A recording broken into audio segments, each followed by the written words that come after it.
renovations.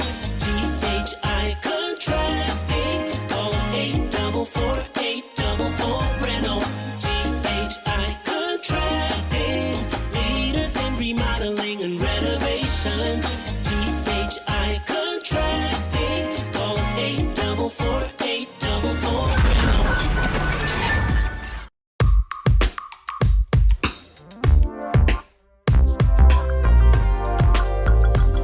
Welcome to the Money Play. Where we give you the game so you can run the play. My name is Maya Sly. And my name is Justin Giles. We are here today to share some good news about all the plays you can make in money. Ooh, listen, and I have been peeping game. You've been bringing on some good people. Listen, my Rolodex is deep and wide, Clearly. honey. My Clearly. Rolodex is deep and wide. Don't play with it. I'm excited to meet this new person coming up. Oh my God, this young woman. Well, first of all, I'm a Sagittarius. If you know anything about Sagittarius, we are psychos about our birthdays, our sign, and all things in between. So I have watched her grow in this industry. I know her mother and I started out in the beauty industry together. Wow. And then she came in and kicked down the doors, and I was like, wait a minute. This little girl and is she's so young and successful. She's young, successful, paid, and about her business.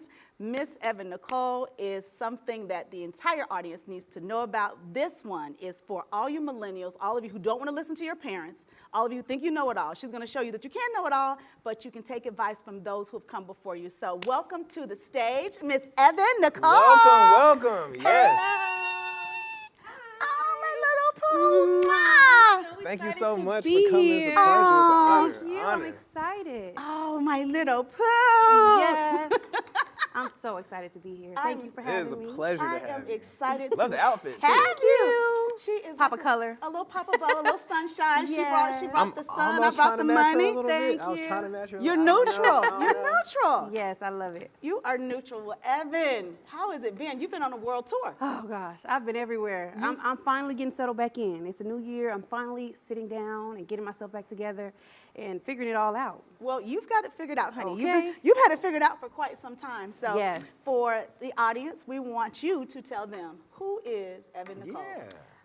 That's a really good question because it made me ask myself that, like, who is she? Like, I feel like once you have a alter ego, such as the hair guru or anything that you create yourself to be outside of who you were named, you can kind of get you can kind of question who you are. Right. So I think for me, it made me go back to who I was, which is a hustler, creative. Like, I've always just had an ambitious spirit. I've always had like an ambitious dynamic about myself. Like, I just always wanted more. I've always wanted something different for myself. And I feel like as a kid, most kids don't really see that far. Right. So for me, I love that I was always a hustler, always ambitious, and I'm also creative. I just love art. I love different things. I love being able to create my own vibe, my own everything. So I think those are really important aspects of Evan-Nicole. And so for those of you who don't know anything about Miss Evan-Nicole, we're going to dig into that. I want you to explain to us, me and Justin, because again, we have mentees and young people that ask us, how do you do this, how do you do that? Yes. And when you say hustler, most people think that you had humble beginnings. Like, your mama Absolutely. is the bag lady. Yes. Like, Yes. she got Yes. all the bags. She showed you how to get to the bag. But what made you, like, really go after it when really, quite honestly, you had a cakewalk? You Yes. could have done it easily. Absolutely. A layup. Yep. And I think that it's amazing because no matter who gives you the play, you still have to run it. Right. And I think that my mom was never an enabler. She didn't Right. enable me. Like, I had to work for things. Like, although it was easy for her to give it to me, I had to work. Like, you gonna make straight A's. You gonna go to school. You gonna, make sure that you're okay. Like, you're not going to just think that I'm just gonna give you stuff and you just out here wilding out. So I did have punishment. But the punishment for me were things that I loved, like my creative spaces. So without those, it's like, no, I gotta fix it. I gotta figure this out. I gotta make sure my grades are good. So by the time I turned 16, 17, my mom was like, look, if you move out, you ain't coming back. Yeah. So that was huge for me because in my mind, I could always come back. Like, I'm an only child too as well. So I think that for me, I never was able to watch someone else make the mistakes. Right. I had to learn them on my own. So by the time I'm learning them, the only person I had to look at was my mom. And she was an amazing role model. And it's like, oh, I want to be just like that when I grow up. I grew up in a salon. I grew up around clients all day. Like, clients used to pick me up from school. Like, I knew, my mom's job, and I never understood it until I became a stylist. Really? So it's crazy how much you don't never respect or really understand somebody else's shoes till you walk in them. And that's one thing that I wanted to touch base on is that how you literally built on top of what your people actually already established. So, Yes. you know, a lot of people, they always feel like, well, I got to start from the bottom now here. I got to start from the bottom. I'm like, I hate hearing that all the time because, again, that's what people are working for, is for their offspring to stand on their shoulders. So I commend you for that because a lot of people even look down, like even myself. You know, my parents did great, but I stood on their shoulders and you take it to the next level. And that's what we as a lot of people have to remember, that it's really about building. So just looking at you, it's like you're just doing so amazing. Thank you. So let's take them on your entrepreneurial journey because I know Gotta your hear that. story, but I need people to understand how you were literally had a full clientele at 16, 17 years old. Yes. Yes, so it's amazing, I think, too, when you get doubted. I think it's amazing because in high school, none of my friends wanted me to touch their hair. None of my friends was like, I got my hairstylist. Nope, my hairstylist. You know, because you're young, so it's just your friends being little haters at the time. But nobody wanted to let me play in the hair. So I didn't start off with just a great clientele because, I'm doing my friend's hair. I think that for me, it took time. And I worked at Foot Locker. That was my first job. I loved my job. I was a cashier. And as a cashier, I was able to learn inventory. I was able to learn money. I was able to learn how to count. I had to, close out the drawer every single day. So the money got to be right. And it's a few times I've messed up and made mistakes, working for Foot Locker, where it's like I had to learn from it quick because if you don't, your cash register gonna be short. Right. So and for looking me, at you. they looking at me. It's coming out of my check. Right. So for me, I used to take every single check that I had and I would invest it into like a flat iron. Like I didn't care what I would buy. I would buy hair stuff. Like I would always go to I'm like, Mom, do you have a Sally's account? And she would be like, Evan, here's my little Sally's account. I would go buy flat irons, shampoo. At this time, like, nobody's really like doing their own hair. Everybody has a hairstylist at all my friends had hairstylists. Right. So nobody was really doing their own hair. So for me, I would try to get the little white girls at school, like, can I do your hair? Like, can I just curl it or something? Like, and they would be like, sure. Like, it was no issue. And for me, I would just take my little irons to school. And after a while, people started saying, okay, she's serious about it. I was posting on Instagram 10 years ago. Really? So I was posting, when I scrolled through my entire Instagram, I was doing hair in class. When I'm supposed to be in class, I'm doing hair. That is hysterical. Yes, I said, oh my gosh, this girl was really doing hair. And I had so many little clients in our school uniforms. I thought it was so funny. But I really took all of my checks from Foot Locker. I invested every single one of them into and it wasn't nothing but like $400 every 2 weeks. But every again, 2 weeks, I had another that's a item. lot of money. It's learning. grown people right now making $400 every 2 weeks. Yes, I understand. real. And it was crazy because for me, it was an investment. I'm like, okay. And then once I started purchasing my irons, something told me one day, go purchase one and then try to sell it on Instagram. And that's where I really started. I hit the shade room really big when I was like 18 because Are you kidding me? Yes, I did. That was a shade room before the shade room was a shade room. And I actually bought a flat iron and I just started flipping the irons. Like if you bought it retail for, let's say $80, I would sell it for like $150. And then by the time I started picking up on people are ordering these, I said, oh, let me go get some more. So I started actually purchasing you were them. retailing I was retailing retail, yes. Now that is a play. That's a play. Yes. That's a play. So you didn't even have a wholesaler. You weren't going to a wholesaler. You were going to a store, getting a product, and then reselling it just on social media? Especially to people that I knew couldn't go find this anywhere else. Wow. I think that's an important thing because if you're going to just find something that somebody can find anywhere, I mean, people have flat irons anywhere, but at the time I was selling Paul Mitchell flat irons. And Paul Mitchell was huge. Yes. And my mom was a Paul Mitchell educator, so I'm always using her products. Anytime I had a client, I'm using this same iron. Right. So why not get videos of me using this iron and me, constantly. I think one time I went to the store to purchase the iron, and it was this guy who was like, he owned one of the stores, and he said, I've heard about this little girl. Like, he literally looked at me and said, what's your name? And I said, I'm Evan-Nicole. He said, I've heard of you. You've literally, because when I would go pick up the irons, I would pick up so many that it would buy their stores, like, their day. Like, you know how, like, if you're not making no money in a day, I'm coming in and making your whole day by buying all these irons. Right. So he's like, I've heard about you because you've hit every single one of my stores. And you are literally just buying all these irons and helping us make our day. So, And I'm like, so to chime in, okay, so let's make sure I'm getting this, right? So the play you were running, you would go buy all these different expensive or certain quality brand flat irons. Right. Yes. right, or products, and then you'll just buy them all up, so Buy then the 'em store all didn't up. have any more. No more. And then they got to go to you for it. Absolutely. Oh, that was smart. And I would go to every store. It didn't matter which.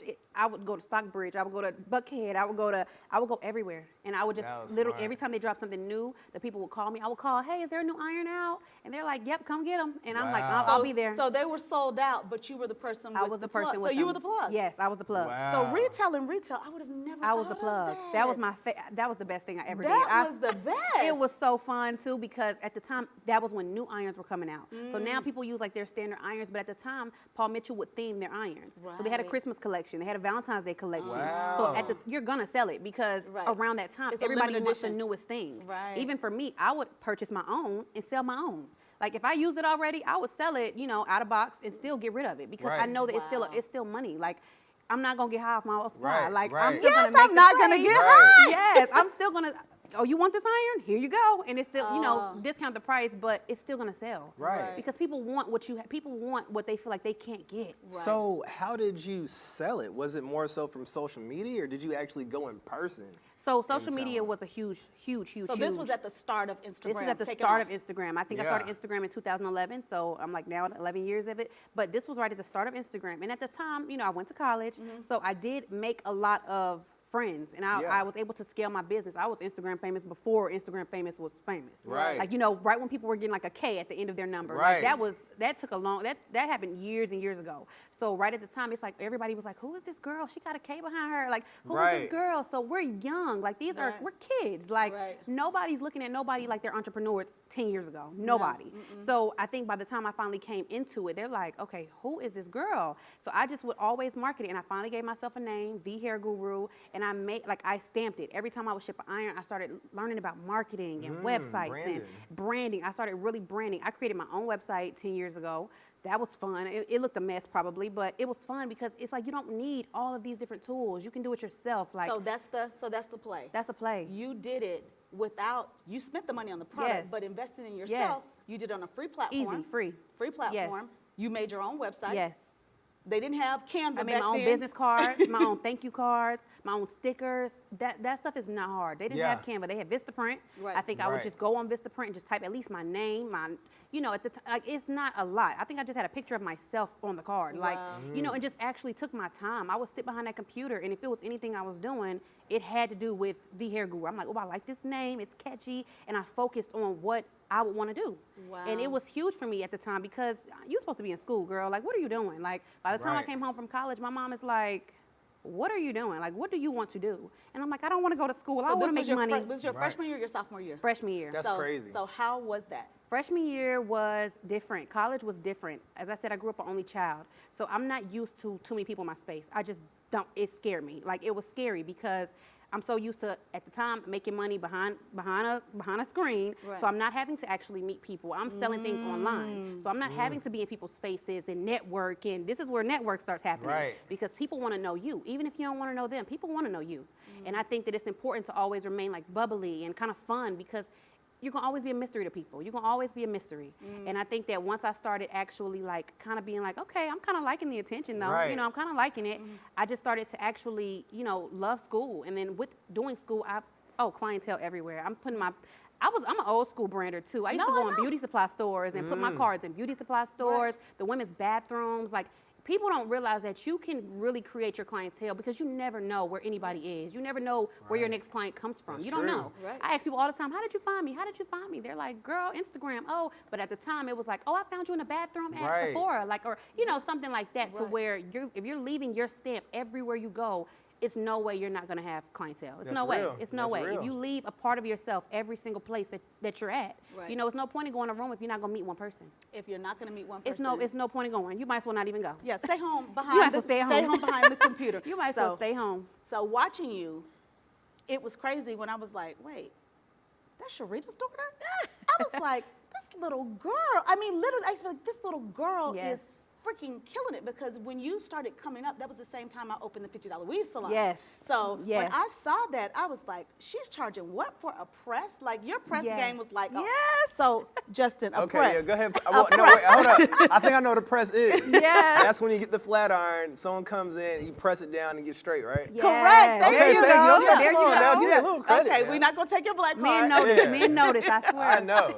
But when you started doing that and you started branding yourself, it was like you literally became bigger than the people like in our generation who grew up in here. Like, your mom was like, wait, Evan's doing something right here, Absolutely. and she's telling me what to do. She was like, I don't know what all this is, and Yes. it was a different. You guys are a different generation Yes. of marketers. Yes, yes. And I think that's what I love the most is the marketing aspect, because a lot of times marketing is not having to give a facade. It's just being yourself. And I think that once you learn how to cultivate, number one, who you are, and then number two, who you want to be, I think that it's easy to market yourself, because you don't have to sell people a dream. You don't have to sell people a Right. story. Right. You just be yourself. And once they relate to you, they want anything that you have to offer. Like, it wouldn't matter if I sold a book or I sold a pen. Like, once you've cultivated who you are and you made a stamp for yourself, you can sell water to a well. That's I real. love You that. can. Real. You can. And she just sharp, like. Yeah, she is. have I told mercy. you she was sassy. I'm Yes. telling you, you told me. Told you she was sassy. But that's why you're so successful, is because, you know, a lot of people, they don't have personality. Yes. And the thing is that, like, guys, first of all, she's super down to earth, and she has a lot of personality, and I feel like that just took you a long way in itself. So far. And it's crazy Yeah. because I used to sit in my room and play with Barbie dolls by myself. Like, Yeah. as an only child, I feel like that was the best thing that could have happened to me. I hated it my whole life growing up, but it was the best thing because it made me individualize myself. I didn't have to look at somebody else and say, I want to be like them. Or I didn't have to look at this person, even for my name to be Evan-Nicole. My mom used to always tell me, nobody got your name.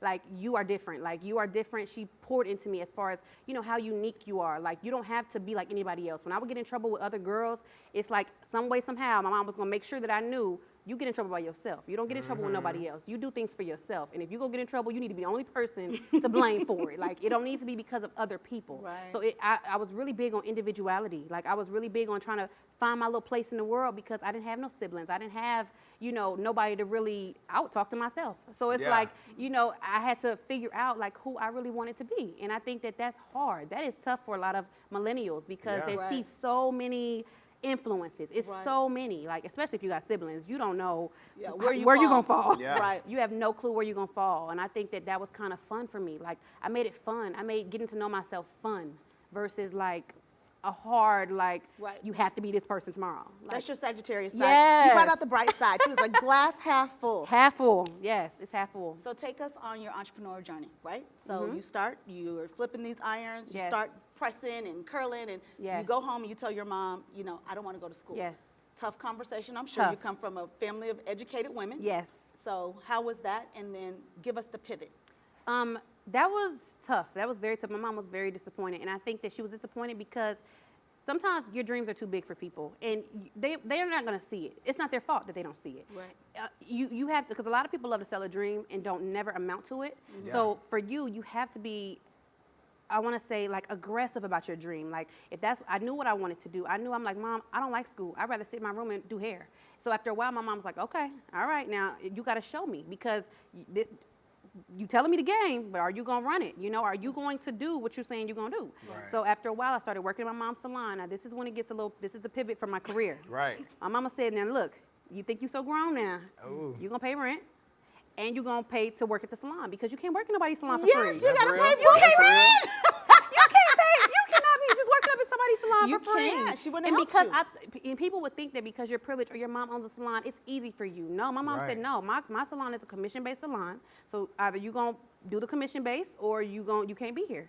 And so for me, I'm like, you hating on me. I'm like, you hating on Right. me. Whatever. So, but it taught me a lot now that I have been through all of it. I think that was a pivot point for me because it made me really wake up and say, look, like, if your mama gonna tell you, like, nobody else is gonna just think that you can't just prance your little Right. cute self anywhere and just think that you're just gonna run it just because you're popular, or because Right. you pretty or anything like that. It's work ethic behind a lot of these people. Right. And so once I started working in my mom's salon, I started really getting clientele. Like, clientele just came from everywhere. Social media, that's when I was heavy on social media. I would always post my work. I was very consistent on posting my work. I was too consistent. Like, I was always taking a picture. Can I take a picture of your hair? Right. Like, it didn't matter who it was. I'm like, I don't care if I didn't think it was cute, I'm taking a picture of it. And I think that I always like stayed on social media. I started getting a lot of clientele. Once I grew to a point where I said, okay, Evan, you're making the money. I want to move. I want to move out. I want to move. Move out of your mom's Move out house of my or move mom's out house. of Now, how Move out of my old mom's were you home. at this time when you were moving out? So I started doing hair at 17 with the Yeah. actual clientele. I was already graduated from high school. I started doing hair here and there. I ended up going to college by like 18. I came home at like 19. And then by the time I came home, I started working back heavy in the salon. Yeah. By the time I'm back heavy in the salon, I think I gained a clientele within like 6 months because I moved out at 19. So by the time I was working consistently for 6 months, Tuesday through Saturday, I was able to build up enough money and enough, like, I was planning it out. I was really planning. Like, I was doing apartment tours. I was trying to find a roommate at the time. Like, I'm really, at this point, like, that's my next goal. By the time I moved, I was 19 years old. I remember the day I went to IKEA with my dad. This is back when I was just at IKEA buying furniture. Yeah. I went to IKEA with my dad. That's when the Shade Room finally posted me the exact same day. My phone was blowing up. It was blowing up. I think I had made like $8,000 in like 5 hours. From like, the flat it was- irons? From the flat irons. Oh, wow. In like 5 hours, I made like $8,000, and I was just in the store crying. My dad didn't even know why I was crying, but I was able to buy all the furniture that I wanted. Right. And I knew that I still had the iron, so I'm like, okay, let me just use my product. Like, I was like, okay, I'm gonna skip my little profit, but I already had the product. Right. So as long as I already had the product, those are sold. Right. So I was able to get my furniture. I was able to really like start establishing myself. I ended up getting a salon suite because I knew, okay, now I'm a little far, so I can't keep going to my mom's salon. Right. So I ended up finding, getting a salon suite. I found a roommate with that as well. We would split it, like collaboration over competition. Like, that's really what built me as well. Like, I found somebody and said, hey, do you want to get a suite with me? We can Right. split the cost. That's a play. But if you're not working and I'm not working, we work different days. Right. So it's easy for us to coexist in a space where we both just making money going home. So that's your play. That's you my play. found a way to reduce your overhead Yes, costs yes. to still be able to have a profitable Yes. business. She said something very It's okay. important. It's okay to be. And we can't ignore that. She said collaboration over competition. Yes. Yeah, and you find that hard this It's generation, so all hard. generations, but this generation specifically, you guys are pitted against each other on social media. But this guy, or this Instagram, and it's Yes. like, do you guys know how powerful you are Yes, together? yes. Like, Exactly. Yes. I watch you in your friend group, and it is like you girls really are Yes. riders for each other. Yes, yes. I'm very big on that because I always wanted sisters growing up. I always wanted like my own like friends, like my own team, So for me, I didn't mind collaborating with another girl or another person because it's like, how can we lose? Like, we're doing the same thing. Like, Right. I'm not stealing any clientele from you. You're not stealing no clientele from me. We're both bringing clientele to the same Right. space. So once they know you, they know me. Once they know me, they know you. Right. So it was easy for me. And luckily, God, helped guide me. I prayed about my friends. I prayed for my friend group.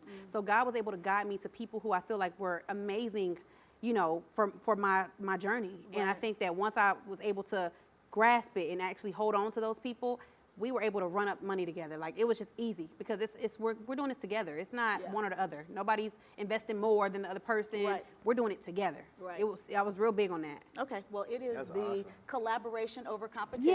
We Yes. are going to take a break, and when we come back, I want to talk about your reality show journey. Yes. Oh, and yeah. what that Here it looks is. like for you. Yes. And I also want us to discuss a couple of things that you're working on. I don't think the audience really has a grasp of all that Evan-Nicole has to offer. She is a burst of sunshine to this world, is. and I want She is. all of you young women to see that you have an example of what it takes to be able to get it for yourself, by Yes. yourself. Not that these gentlemen don't have Young to be men too now. They don't Hey, need hey, we look, need them I'm to be a taking notes. support. We need Yes. them I'm to be a taking notes. support. But I want you to tell them when you made your first 100,000. 19. 19. 19. And it was from the flat 19. irons. It was from the flat irons. Not I doing the swear. hair, from Yes. the flat irons. From From the the flat flat irons. irons. Retail and retail when we Yes. come back. Yes. All Thank right. you.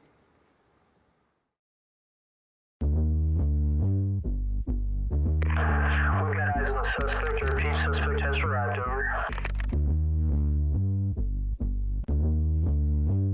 Suspect has the bag. A repeat suspect has the bag.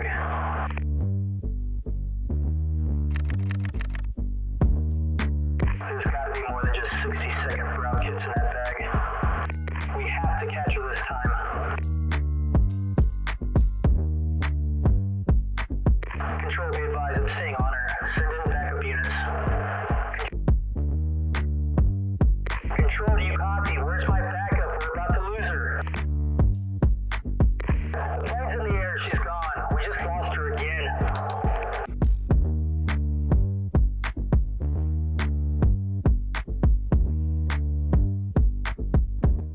Hi, I'm Katherine Bush with Southern First Bank. Here at Southern First, we believe that relationships come first. We work to get to know you and your goals so that we can help you achieve them.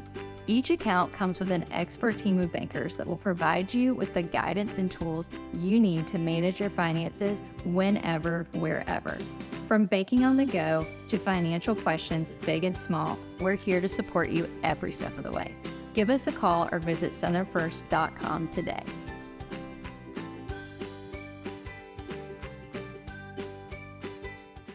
Come on to the Weave Express. Get your head out for so much less. The Weave Express.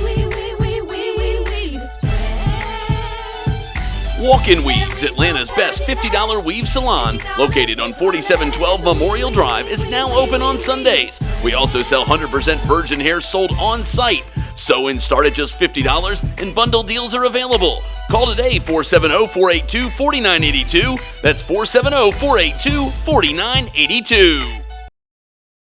We are back. We are back with the money play. Let's talk about this 100. I Please, need I you to wanna hear discuss this. this 100,000, how we made it, Yes. give them the full breakdown. And what I appreciate about all of it is 100 was not made standing behind the chair. At all. And it's 19. crazy because I'm gonna hit where it hurts when it comes to money, because 100K, that came from me selling the flat irons. I definitely hit the shave room, I think around November. By maybe March, April, I had increased over 100,000 in revenue. Wow. So it literally skyrocketed. But what happens is, if you don't know anything about money, about saving, you'll never see it. No. You'll never Right. see it. You never know what it looks like. So it's not about making it, it's about keeping it. Right. And I think for me, it took years to even get to a point where I'm like, well, where is the 100? Where is Right. the 100,000? Because I don't see it. Right. So I think for me, it took a lot to learn, as far as like, it was easy to make it, but How'd you keep where is it at? Right. Like, Right. I didn't see it. And Right. so it took time, but after a while, I learned how to save. I had to learn how to save money. A lot of little plays that I have is I do like a $1, $5, $10 challenge, where I just save all of my 1s, 5s, and 10s. Like, if I break a 20 and it comes down to 1s and 5s, I have to save them. Because what happens is, by the end of the year, I've saved at least $6,000, $7,000 in just Wow. 1s and 5s and 10s. Right. So that's So that's give one of my them that. plays. So That's- because you work in a cash business, Yes. before they were using Ah. Cash App and Yes. all of these other things. So when your clients pay you in cash, Yes. if it's a 1 or a 5 5, Or 10. Ten. I'm Save saving it. it. I'm putting it away, Wow. because saving money was so important for me. Like, when you're young and you're making money and you've never seen money for real, Right. Right. you are just spending. You think that you just balling. You like, Yeah. I want to meet know what meet you the mean. owner. Like, you're thinking that you're doing something. Right. So, and you are, but I think that it's important to know that it's like, it's priorities. It's a lot of things. It's a lot of liabilities you can, Right. grab, because you think you just got some money to pay for it. Right. And it took a lot of time to really learn how to save, but that was something that I used to help me save, because I'm like, okay, Evan, you like to spend money, you like expensive things, you like nice things, so you're gonna have to find a way to save your money to where you can reward yourself at the end. Like, it's, Right. you're rewarding yourself, versus every time you get money in, you just spending it. Yeah, every time you do a client, you run into the mall. Yes, you run into the mall, and, Right. and for a long time, I was making money at work, and I would put the entire thing away. Like, I would only spend money on my debit card. So like, if you take deposits, let's say you charge $25 for a deposit, I would grab all my deposits, and whatever was in my bank account is what I can spend. But whatever was in my cash, it had to go to saving.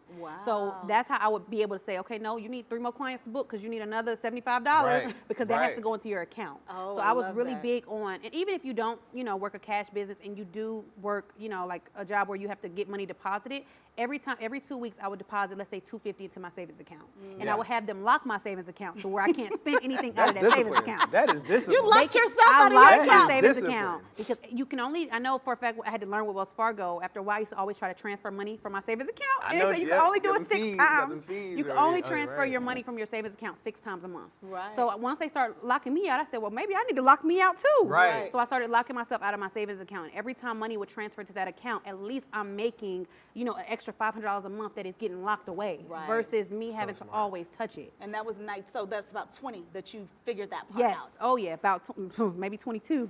Maybe 22. I figured that out, because Right. it took a lot of time to learn. Like, girl, where is it at? You're like, seeing the money, but you don't feel like you're making you don't it. feel like you're making Yeah. it, because by the time you pay your rent, your overhead. By Right. the time you pay your rent, you pay your booth rent. By the time you sit there, you buy all your products. You got to invest in the actual station. You got to buy yourself a nice station. You got to get the Right. room painted. You Right. got to make it look like something, so that these people can want to come to you, or you have to give an Right. experience every single time. So it took a lot to learn that, but I was really proud of myself now that I'm 26. I'm really proud of myself for actually like just taking my time. It was never a rush. It was Right. And luckily, you know, I kind of came up a little bit before this little generation to where everything's a rush because everybody has it. Right. For me, it wasn't a rush. It was my own journey, and I looked at it as a journey. I looked at it like the game of Monopoly. Like you know how Monopoly, it's like anything can happen in Monopoly. Like and the game goes on forever. Right. So touching base on that, and I think you made a good point that, you know, the game of Monopoly, and you know how Monopoly, you're always landing on different things, right? So you landed in hair, and then you landed with the actual products. So what other businesses did you start scaling outside of that? So the one that I love that I think Maya helped me out with a lot is, number one, I did the book. I did a planner, which is a 90-day manifestation journal, which helps people really learn how to create a life that they desire within 90 days because it doesn't take a long time. It just takes discipline and consistency. So if you do the same thing for 90 days, you'll see a return within those next 90. So that was an amazing point for me because I think that it allowed a lot of people to connect to me. It allowed a lot of people to see what I did within my journey, which I'm always writing things down. I'm always, you know, planning. I'm a very good planner. And I know there's a saying that I love where it says, you don't have to be great to start, but you have to start in order to be great. Now, where can they get that? Because I don't want to leave off that. Where can the viewers get that They can get that on my website, thegurushoppe.com. Okay. So it's thegurushoppe.com. Tap in. And they can definitely grab that journal. I have a few copies left, but I love that journal. And I also have it as an ebook. I also started Ready, Set, Slay Academy, where I am doing more digital work. I am teaching all of my techniques on a digital platform.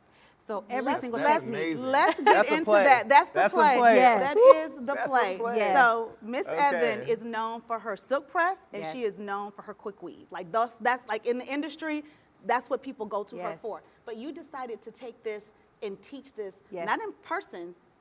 You do it in person, but the digital play. What made you just say, okay, I'm going to do it this way, and then put it out there? What was that time frame? What did that look like? The difference between do money and did money. Do money, you got to wake up and do something for it. Did money is something that you've already done. It's just money that's in your sleep. So when you experience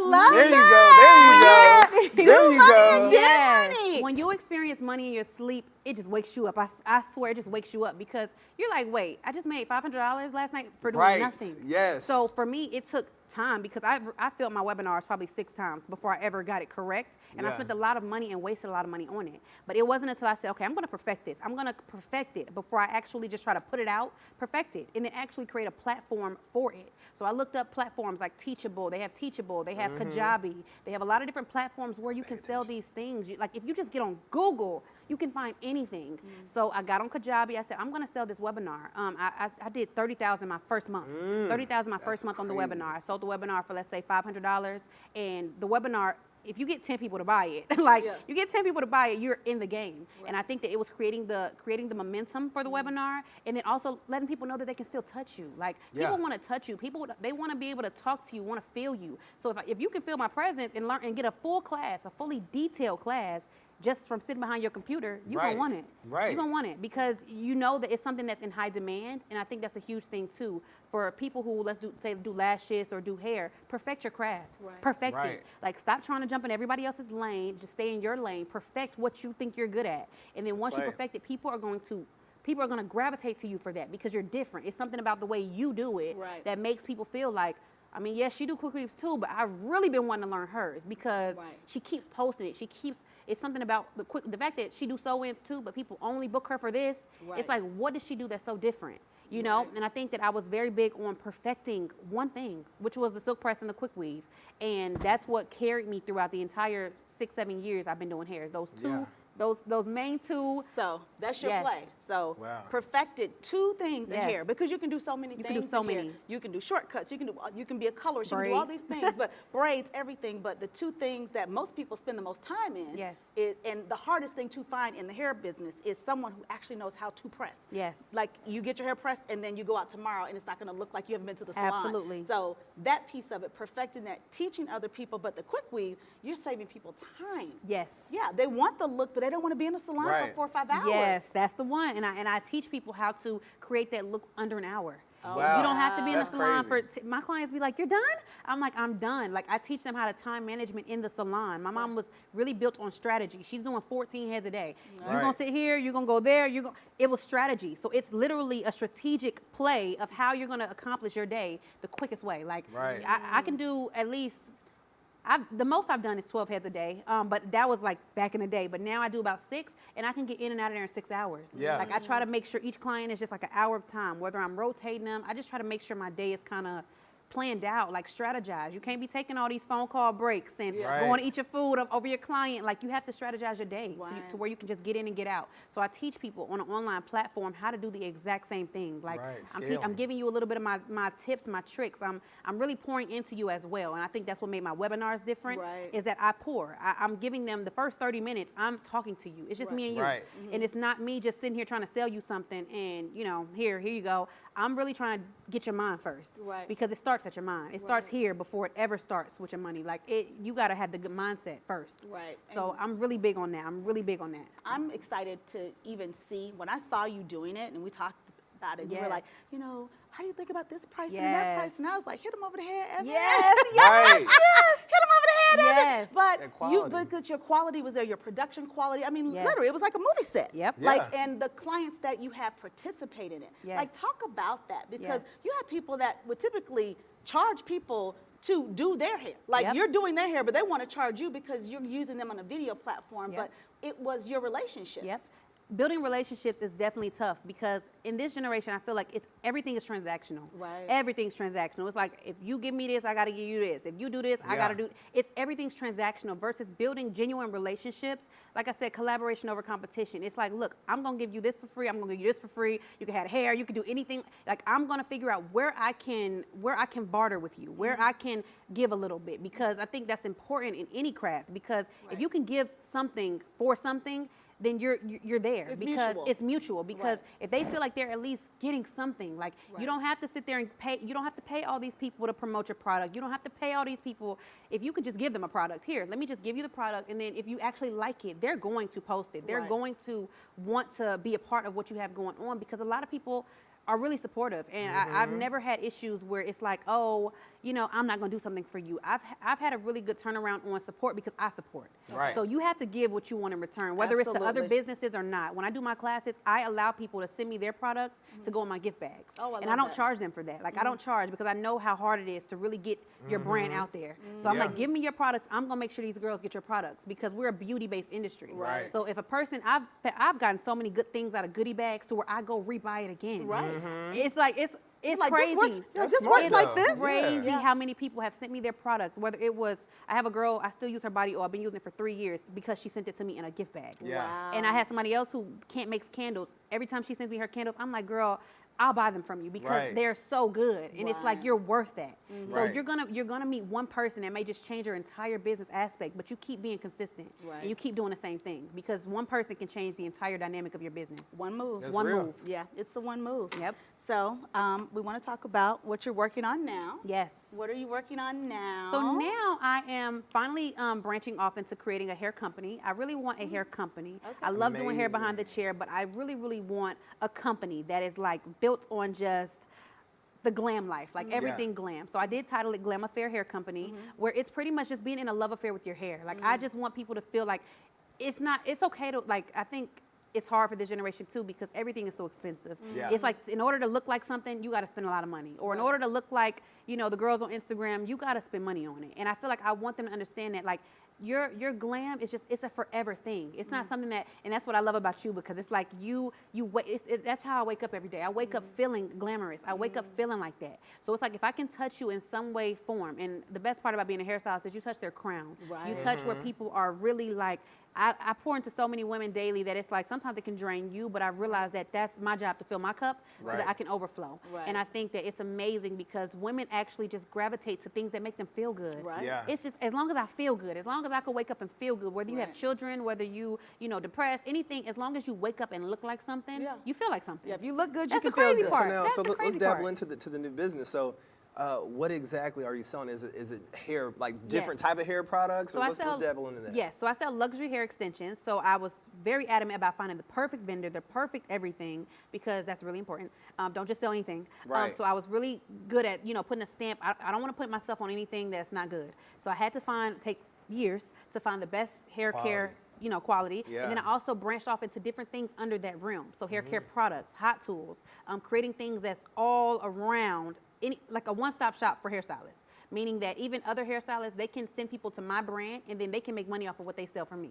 So I'm creating an avenue too for other stylists who don't sell hair, because nobody had that from me. When I was coming up, people just bringing me hair from all these different places, and you got to figure out what you're going to do with it, because if it's not good, you just got to figure out how you're going to make it look good. They're blaming the stylist. They're blaming the stylist. So in order for me to perfect my work, I said, let me just get my own hair so that when I'm posting on Instagram, it's going to look like my quality because of the hair that I'm offering.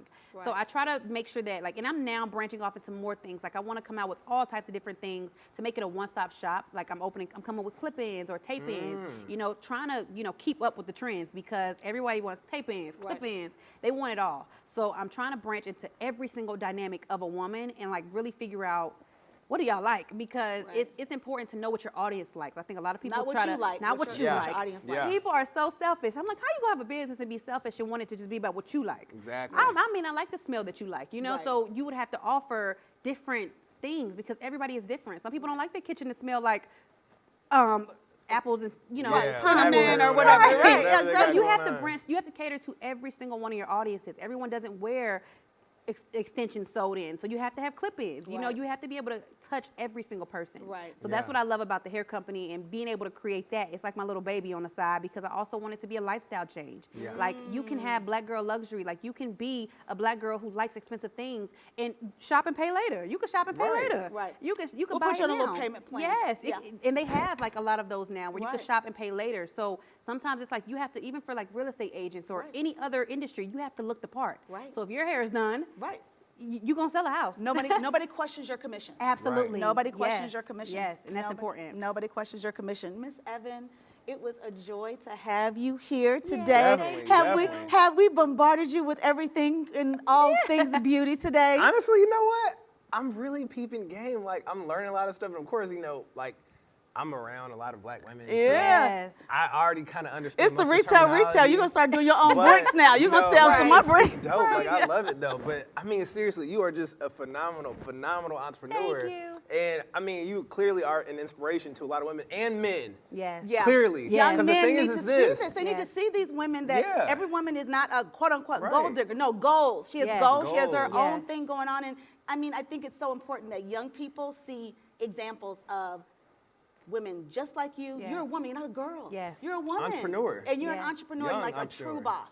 A true boss. And I'm so proud you of for you. having I'm me. so proud of you. And the thing is this. It's kind of like, she's young, she's a young entrepreneur, she's successful, but that still is an inspiration to anybody out there. So it's not gender specific. I mean, literally, guys, what she's done is she's scaled a business. And not only that business, but she perfected her business, and then she's still running different businesses within her business. So it doesn't necessarily matter if it's a hair business or if it's, you know, I don't know, even selling postcards, is that she is an entrepreneur and she knows how to scale and she knows how to run her business and knows how to manage people and manage her time successfully. So that's something you guys really need to take away, and you can do it too. If she can do it, at you 19, guys can do it. At 16, yeah. The first $100,000 at 19. Yes. So that's something to be proud of, and we're excited to have you. Thank you.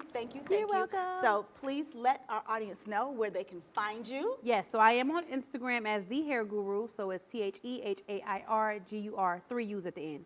So One more time. Right, The Hair Guru, TheHairGuru.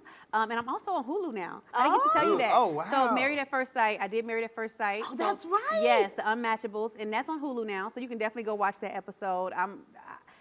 I love reality. I had a good time, but it's on Hulu now, so I'm excited. So I'll be watching myself on TV now. Yeah, now you can see, you're like, okay, this is what I did. Right. But So I love that. And then, of course, I'm on all social media platforms. I'm on Instagram, I'm on Facebook, I'm on Twitter, I'm everywhere.